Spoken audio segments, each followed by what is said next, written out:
অতীতের কথাই সরকারকে মনে করিয়ে দিচ্ছি। এই কারণে আমাদের আমাদের এখনো ভয় পাওয়ার কথা, কারণ বাংলাদেশে 16 বছরের শাসনে, বাংলাদেশে এই 16 বছরে শেখ হাসিনা গণতন্ত্রের নামে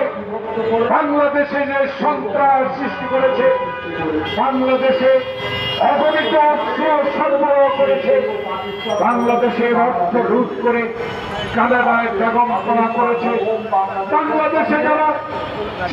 পেঁয়াজ মরিচের সংকট তৈরি করে বাংলাদেশের গরিবের মানুষদেরকে দুঃখ দিয়েছে, তারা আবার নতুন করে